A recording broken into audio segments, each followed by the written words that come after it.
Welcome to the Black Woman Going For It podcast with your host, Angela Wild. So, I officially have a guest on the show, and I am going to introduce this phenomenal woman first. I'm going to tell you all her fabulous accolades, okay? First of all, she is a recipient, a nominee. Oh, let me start over, y'all. I got to start this over. Let me introduce this the right way. Okay, so she is an NAACP Image Awards nominee and an international best-selling author.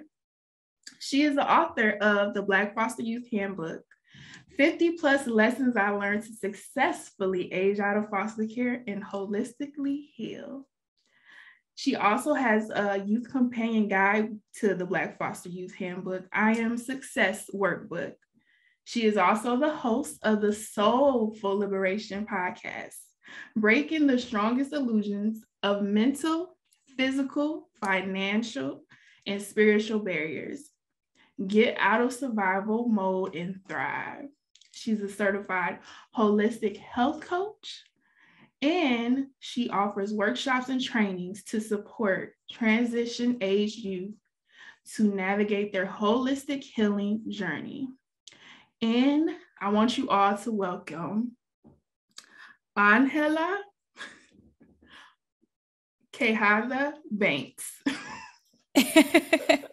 No, I didn't butcher that. No, I really appreciate all the prep and the research that you did behind this, and it's definitely pervasive from just having this conversation before hopping on here. So I just appreciate it so much. Thank you for having me. Thank you for being here. I appreciate you. So I'm just going to hop into it. So tell me about your journey of becoming you. Yeah. Such a huge question, right? To unpack and discover all of that. So I'll dive a little bit into it. So I'm originally from Anaheim, California. And I lived with my grandma, my grandfather, and my uncle, my mom when I was really little. And eventually I kind of traveled all across the country unwillingly. My mom was in and out of her relationships. So me and my siblings kind of got drug along that journey. But we made the best out of it when we were together and, had our own jokes, had our own stuff that we had going on with dancing and singing and creating our own traditions as a sibling group. Unfortunately, eventually, I ended up in foster care when I was 16 and just trying to navigate what does that really mean for me as a human that was connected to my siblings. I was the oldest sibling and I'm still the oldest sibling, but I didn't feel that way, when you're kind of removed and you don't have those kind of you're there for the birthday and there for the Christmas and your little brother has their first crush, those types of milestones. If you're missing them, it kind of feels like, am I really a big sister? Am I really being there? And of course it was out of my control, but that really influenced a huge piece of me trying to figure out who I was outside of what I knew I was, I guess, And so I'm a daughter, I'm a granddaughter, I'm all these different things, but did it really matter if I'm not able to see them and be with them and experience life? So that was a huge piece of trying to discover that, as well as diving deeper into my ethnicity and culture and exploring those different elements, right? So being a teenager and then being looked at as a Black teenager and that pressure from other people where I knew certain things were kind of looked at me a certain way, the hypersexualization for one. Yes. oh, she's this age, so this means that she's already doing all these other different things. It didn't matter if I was or wasn't. That was already the assumption. So like, harsher boundaries, harsher barriers, all these other unnecessary things. Also gatekeeping of resources. Like I knew I wanted to go to college, but then like some people would say resources were available and then others said that there weren't any resources available. So also in the piece of identity, like trying to figure out who I could be in the confines of what people's expectations were of me and what they saw was possible for me.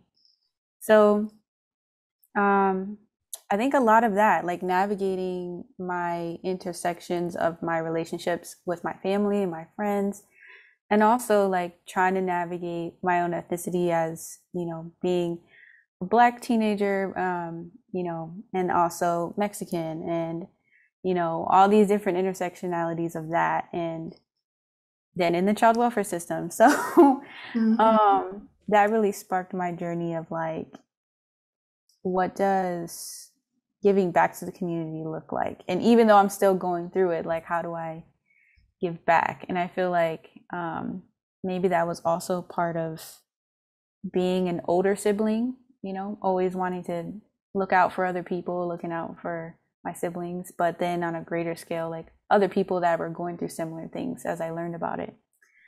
But my journey has been pretty crazy. And after foster care at 19, it was a lot about how do I heal a lot of these things that happened, these traumas, these random situations that occurred within my biological family, but then also in foster care. And what is the life that I really want to create for myself? And I think that's really a huge piece of like who I am and what I'm doing now, which is being authentic and honest and vulnerable about my particular journey and what that really looks like as, in healing mentally, physically, financially, spiritually, right? Financially. And, how do we support other people to do the same? And on a grand scale, how are the different systems that we're a part of involuntarily impacting us mentally, physically, financially, and spiritually as well? And that's a lot to unpack and it is figure out. Yeah. So you said something, and I wrote it down because it caught my eye when you said you were trying to figure out, and correct me if I'm wrong, who you could be. Yeah. Could you tell me more about that? Like, what does that mean? Or what was that process like for you figuring out who you could be versus what people telling you what you are? Yeah. So when I was really little, I wanted to be a mad scientist. That was my aspiration. When people ask you like, oh, what do you want to be when you grow up? A mad scientist. And that abruptly stopped when I was 7 and a doctor, I went to the doctor's office and, he's tapping my knee to try to get a reflex. And I'm like, what's going on? And he's like, so, the small talk, what do you want to be when you grow up? And I was like, well, I want to be a mad scientist, all confidently and everything. And he was like, yeah, well, that's not a real profession. And yeah, that really crushed my dreams because I was like, wow, because they're adults and, you're getting impressions from adults and it means a lot more. And I was like, oh man, what does that mean? Like it doesn't exist. Like I can't do it. And so eventually I ended up also watching CSI with my grandma. And that's what really sparked me to want to be a forensic psychologist because I thought it was the closest thing to like a mad scientist, like working with different tools and the whole science of it. I was a huge, and still am, a huge science nerd. And so it was really like, okay, that's the one thing that already exists that could be possible. And so as you see, at a really young age, it was really when people kind of already had their own thing of me dreaming of like what I can be, and then someone else like, that doesn't exist, that's not going to be, so I started exploring different things, and I was extremely artistic at the time as well. So I was also like drawing and like singing and dancing and like all kinds of stuff. And I watched a lot of Disney. I'm a huge Disney fan. Me too. Yes. And so, I was like, oh, I want to be like a Disney actor or actress or whatever. And that was also something that I thought I really was going to pursue. And mirroring the circumstances that I was in, my mom was always moving and moving us. So that also, started to be like, okay, I can't do that. And so fast forwarding to, in foster care, kind of the similar situation.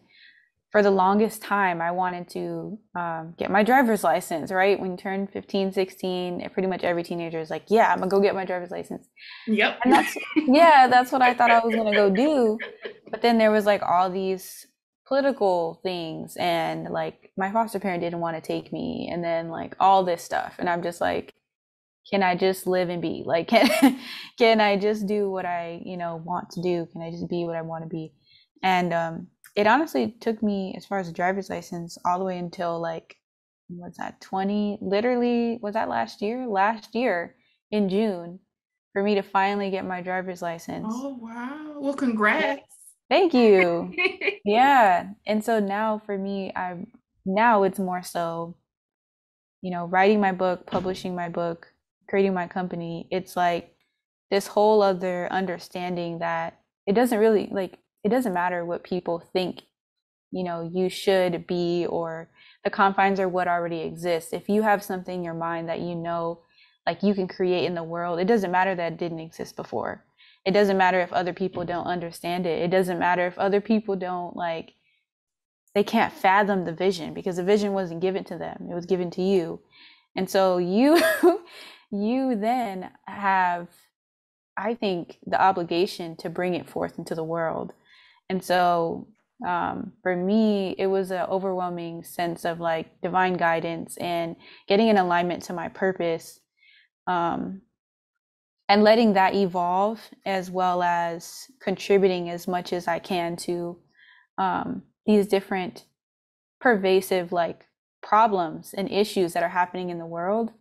And how do I, as well as collaborate with other amazing people that are, interested in that, create solutions, even if it's out of thin air, even if nobody's ever heard of it, to actually create sustainable solutions, so we don't continue to have those particular problems again. So like specifically with foster care,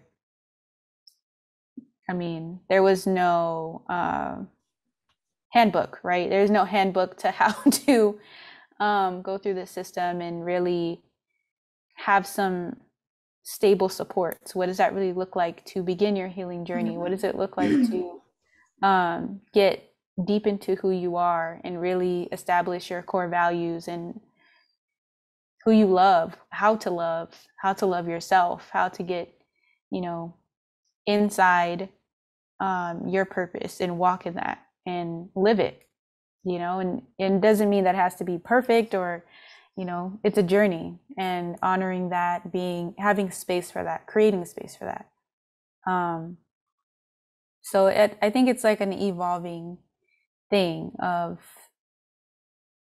what I can be, and there really aren't any confines, but acknowledging that there aren't any confines to whatever you decide to create and whoever you want to become, because society and the rest of the world are always ready to kind of put you in that box, like, oh yeah, this is what you do. So this is your box right here, don't come out of it, like stay in your lane type of thing. And it's like, we are human beings, we can explore and like travel the world, we can really do anything, we can create anything.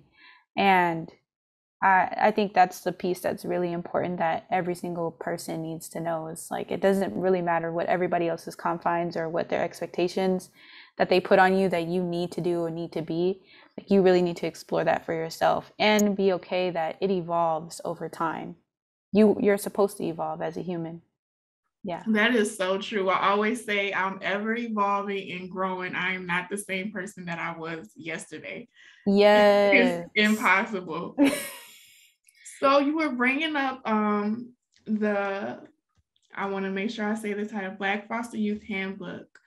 Um so what was your why? You went over it briefly, like your why in creating that book. Or like what was the process for it to creating it for you? Like when did the vision pop up in your mind and when did you were like, okay, I gotta do this?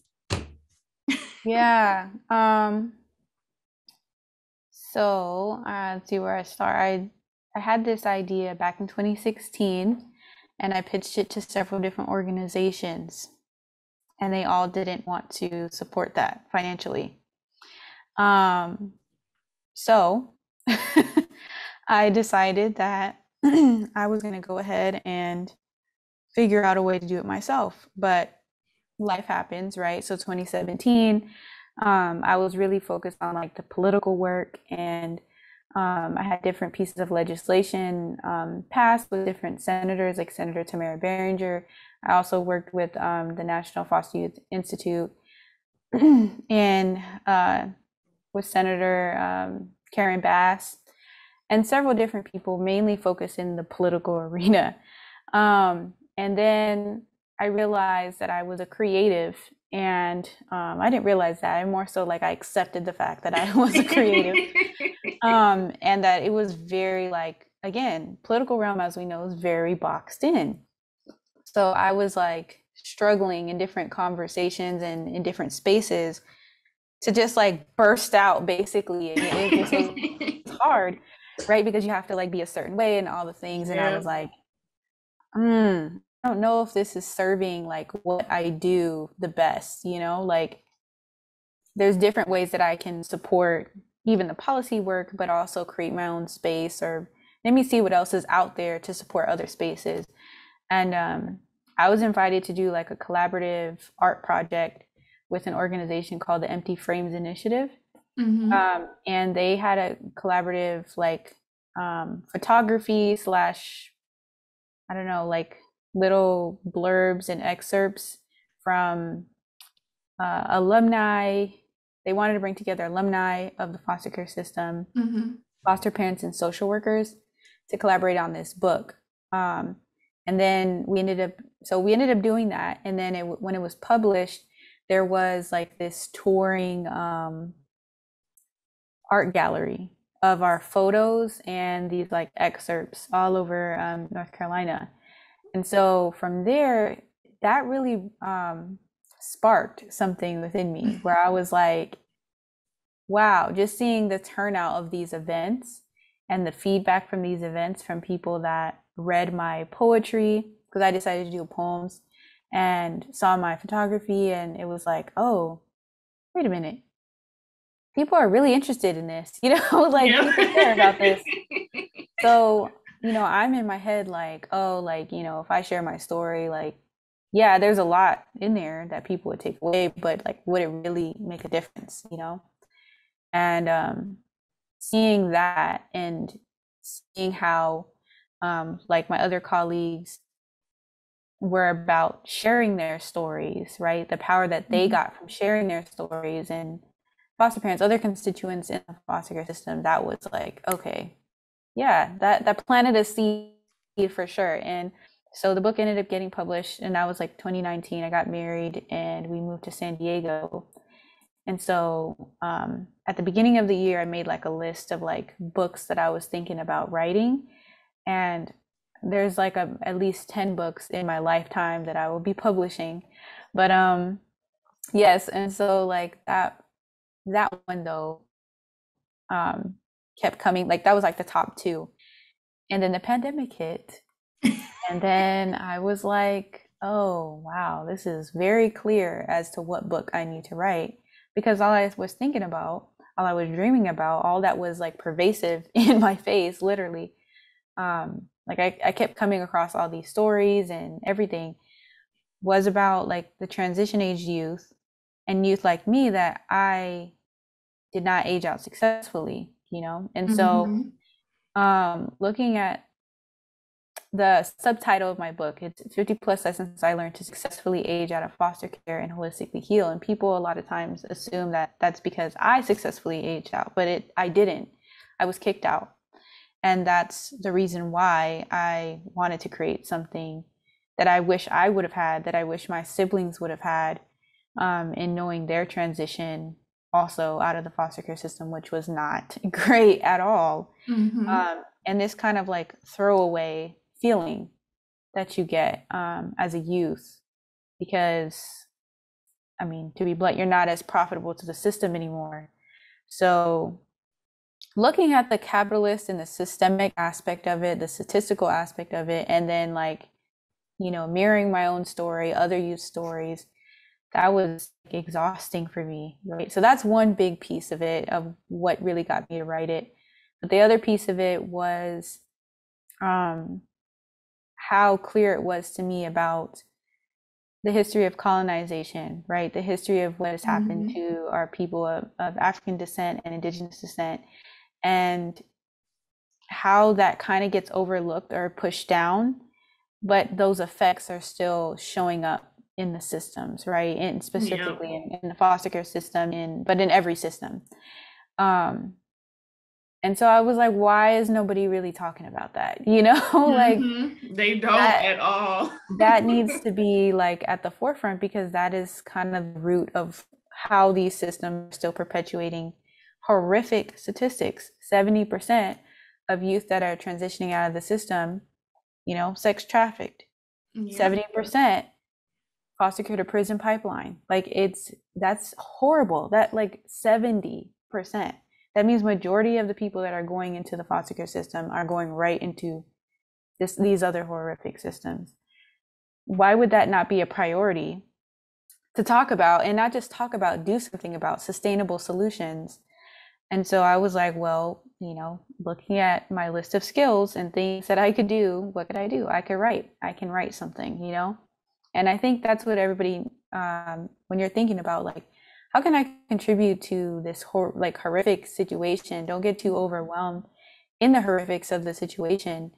Allow yourself to process it, but also like, what can I really do about it? Like really looking at your skills, like what can you really do about it? And so for me, that's spoken word, that's writing, that's, you know, poetry, that's, I mean, right now I'm working on it with a vocal coach with singing as well.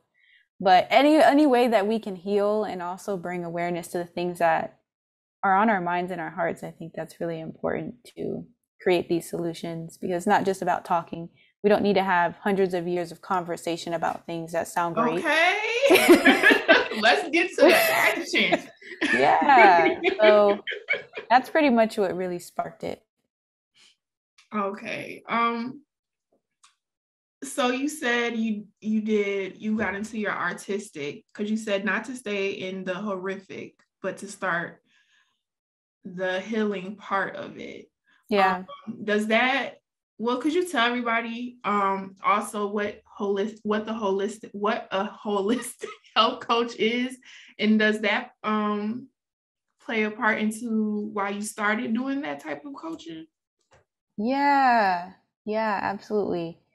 So I really started that holistic healing, that thing, when I was a teenager. I was about 16 or 17. I dove kind of really deep in the history of my personal family, my family's lineage, because I was really curious about my family's health issues. Like my grandma, she had breast cancer, and right now, she's 80 years old. She kicked, you know, breast cancer's ass. Okay. But she, you know, she has rheumatoid arthritis and she has other things. And those are all like things that are, you know, part of it is passed down hereditarily. So like you have a higher chance of getting it if someone else had it in your family. And so like looking at that, looking at my father's side of the family and seeing that every woman in my father's side of the family, like my grandmother on my father's side, my great grandmother and such passed away due to some kind of heart condition. And so I was like, wow, like that's really, like, I'm really gonna have to look into that because, you know, I started feeling heart stuff, you know, and I thought about that on the level of your mental, your physical, and your spiritual. So certified holistic health coach is really, well, it depends on what you like specialize in and stuff. But for me, it's more so taking a look at all the different aspects of human experience.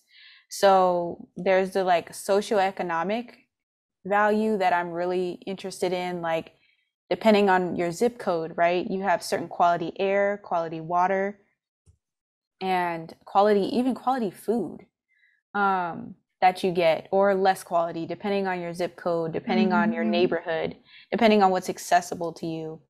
And that will greatly affect your health. And then there's also, you know, how that affects your mental health, what you're earning and your expenses and your income.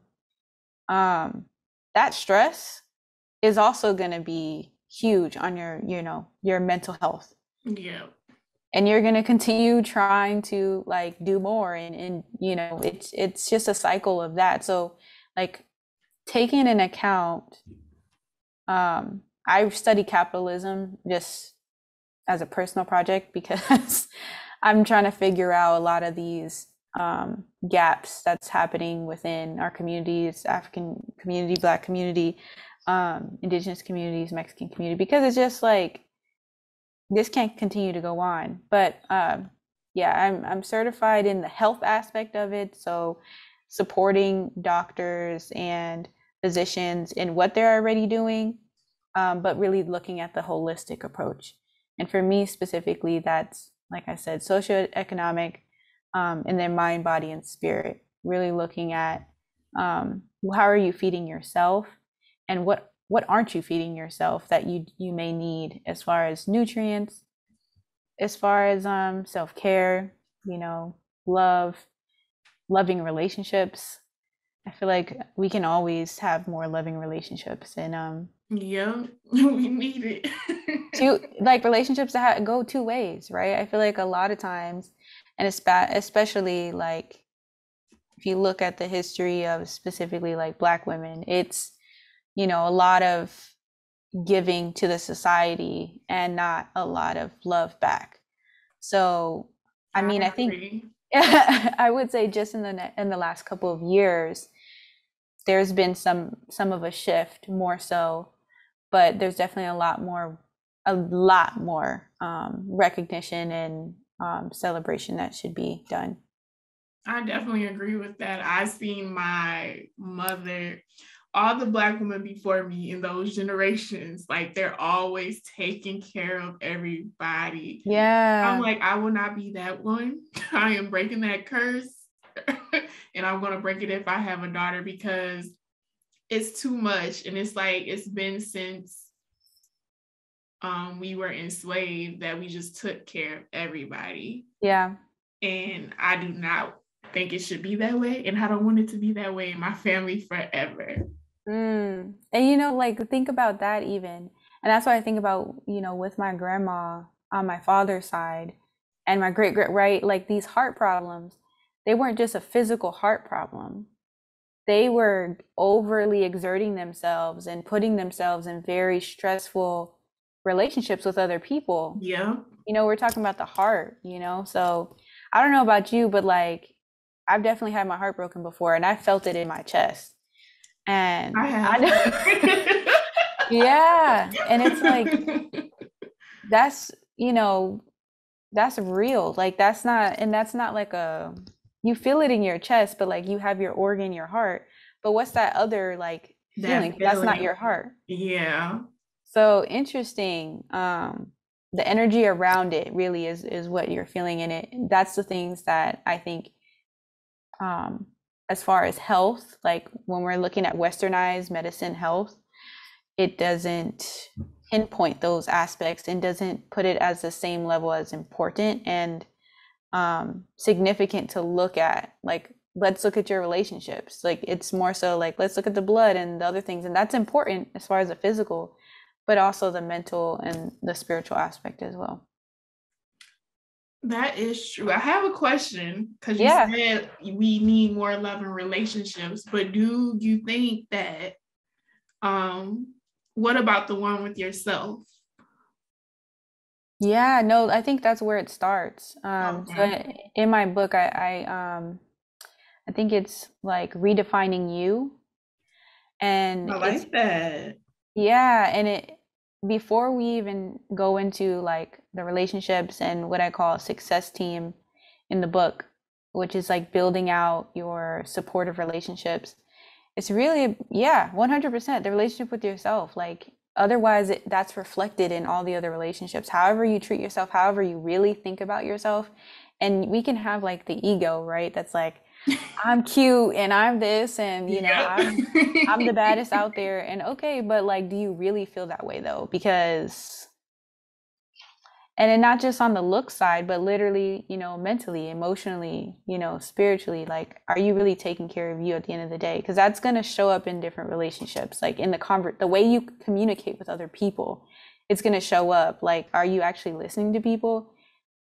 If you're not, you're probably not even really listening to yourself. Like it literally comes up and shows up 100% in all the different relationships and your work and the way that you pay attention or don't pay attention to um, everything. So 100%. Like, I think when you look at the relationship with yourself, it's not selfish. Like, you're gonna 1,000% show up so much healthier and loving and excited and all the things if you're really nurturing and taking care of yourself. I agree. I agree. I actually am, well, you know what? I'm still going to always be on that journey of loving myself and accepting who I am and treating myself good. Yeah. And I tell y'all who's listening to us, that is the best journey to be on. Yeah. Well, I was speaking for myself, but it's the best. And I noticed the changes like with people around me of how Mm, they're changing how they treat me because of how yeah. I'm treating myself. So you are 100% right. I love it. Yeah, I'm on the journey still too, for sure. Like, I don't know, I don't think that we ever like reach a destination with those types of things. I think it is a journey, and every journey is different for everyone. Yep, I agree. So I don't want to hold you too long, but I do want to ask this question, a fun question. Because I Okay. was stalking you on Instagram. I wanted to do my research, a little bit of research. And so I saw this Instagram reel of you dancing and you Yes. were moving, okay? And so I saw that, and I never even listened to this song on, I think it's called Black Parade on Beyond on the Lion King album that she Hmm. did. So you were dancing and you said you were dancing to Beyonce, Find Your Way Back, or that was the music that was over the video. And you said that this song empowers you. In what way does it empower you listening to that song? Man, that whole album, The Gift by Beyonce, is Okay. literally, yeah, it's literally my thing. Like, anytime I feel like anxious, or even if it's like, because anxiety and excited energy is like the same. And so, if I'm feeling like a little antsy or whatever, I will blast that music. Specifically, Find Your Way Back, because for me, it's when I first saw it, Black is King. I was just like, there's something happening inside, and I don't know exactly how to like, conceptualize what this is, but all I can say is it really spoke to my soul, and it really reminded me of my own journey of like, when you're first coming into the world, you're really focused on like how to have good grades and how to please your parents, and how to like Mm-hmm. be a good daughter, whatever that looks like, granddaughter, whatever that is, great kid, whatever, and continuously going through the journey and like learning about what adulting's supposed to look like, and Right. what what success is supposed to look like, and kind of feeling like an oddball because I don't believe in 99% of that stuff. You know, and it's just kind of like finding my way back to what life looked like before colonization, before capitalist culture. And of course, like I can't 100% do that because I never was there. But really, like more on a spiritual level, like what am I as a human supposed to be doing here? And in times when I feel like I'm overwhelmed or I'm feeling like I'm putting way too much focus on like my career and not like on the other domains, right? Like my Right. marriage and my friends and my own health and my own like aspects of life, then I have to find my way back to that because that's how I am going to be able to, you know, show up in the world. I've seen way too many people pass away so early. Like famous people, people that are doing amazing things in the world, Mm-hmm. and they pass away because of health. And I think about that stuff and I'm like, wow, like it's not just purpose, right? It's also your passions and it's also your health. So it's having this dance almost within yourself and within these different really core aspects of the human experience. If you've always wanted to travel, making sure that that's a part of your reality, you know, and Mm. getting out there and Yeah. experiencing that. And if you've always wanted to sing, like doing it, like what does that really look like? Hiring a vocal coach. If you've always wanted to dance, like don't count yourself out. So it's like I'm finding my way back to myself before um all these other ideas of what I'm supposed to be and what I'm supposed to do. And yeah. Living your best life, like doing what you want. Yeah. That I love that ending part. If you want to sing, get a vocal coach. Implement those things into your life that you want to do instead of sitting, letting them sit in your head. That spoke to me too. So I love that you said that. Yes. So I'm gonna ask 3 questions. Okay. So, what is one thing that you wish I would have asked you? What question? Mm,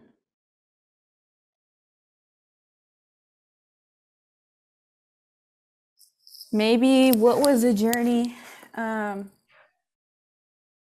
or how did I start loving myself? Do you mind if I ask you that now? Sure. How did you Sure. start loving yourself? Um, yeah, so briefly, it was a really, really tough journey. I had a lot of self-hate.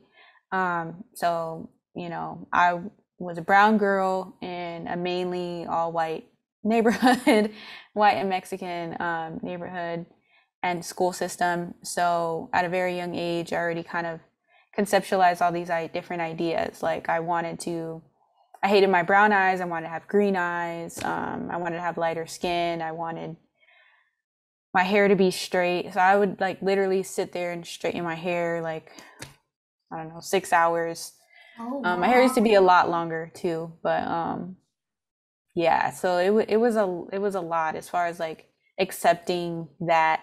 Also like being a woman, like I think like really looking at um womanhood in a different light rather than like fear. So when I was like really little, like 8 or 9, I like looked at that as like a really scary situation. Like I'm gonna have to have kids, like I'm gonna get pregnant, like whoa, like what does that look like? Like that's really scary, you know? And so I didn't really like jump into that at the time. And so I think a lot of those aspects were me having to reflect and really see what the root of those ideas were really coming from. Why did I want to have green eyes? Why did I, you know, why did I not think I was fine the way I was? And it had a lot to do with the images and, you know, the pictures and the Of people course. and what different people valued. Quick example is that I noticed at a very young age that a lot of the boys around my classroom didn't pick me, you know? A lot of times it was people that had green eyes, blue eyes, blonde hair, straight hair. And I didn't understand. Like, I was just like, you notice those things as a kid. And so I was like, wow. So like, you keep trying, and it just, it's this feeling of like, it doesn't matter what you do, you're not good enough because you don't look a certain way. You don't come from a certain background. You don't, have a family that makes a certain amount of money. So that was really hard. But a lot of it was going back to the root. Like, why did I feel that way? And is it something I have to carry on now? Who are the amazing, Black women, Indigenous women that, have successful careers and successful marriages, and how are they treated? How do they, show up in the world? And that inspiration started to, make me think that that was possible for me. Like, oh yeah, people, will find me, cute or whatever, when I was younger, or attractive, when I got older and stuff, and I have to first like really be able to think that like I'm the shit, like I have to know that for myself. Yes. So really challenging that within myself, and then being honest about where I was about it, whether that was weight or the way my body, curved or didn't curve, the way my, face was shaped, the way my eyes were shaped, my nose, my hair, and just, it's not the end all be all, but also like I have to genuinely love that. And what does that really look like? Standing in the mirror, telling myself affirmations, really, really working on that. And yeah, it's still a journey, but that's how I started. Thank you for sharing. And I'm like, look, I'm gonna respect your time. Could you tell us, did you want to tell about what you have coming up, or how people can reach you in your social medias? Yeah. So let's see. I'm working on the audiobook for the Black Foster Youth Handbook. I'm really excited about that because I want it to be accessible for everyone. Really excited about that. And I also I also working on a song with my siblings. Yeah, I'm really excited about that one too. That will probably be released like at the end of the year. So I'm working on an EP, but one of the songs is going to be with my siblings. Again, if you've ever wanted to do something, go out there and do it. Like, seriously, she's doing it. It's scary, but I'm like, I've waited too long. I need to do it now. And tomorrow's not guaranteed, so we gotta jump on it. Yeah, and I have my podcast, Soulful Liberation Podcast. So right now, just moving forward with building a team for my company, Soulful Liberation. Okay, now. Yeah. Over here. Yes, and just finding different ways that I can partner and collaborate with other people that are doing amazing things, and let's change the world together. Yes, thank you for being here. You are definitely a Black woman going for it, and you're doing the damn thing. Super proud of you. Before I end, I'm going to read a quote from Ángela. Okay. That I stole from WRAL News interview. And it really I really love the what you said, regardless if it's popular or not popular, regardless of if it's profitable or not profitable. This is something I know is a part of my purpose. So I'm going to continue to do that. So let that quote stick in with you. Be sure to follow Ángela on all her social medias. She is a holistic health coach, certified. Let me put that on there. And just go support her. Go support a Black woman that's going for it. And thank you all for being here. This is your host, Exandria, in the Black Woman Going For It podcast. And bye.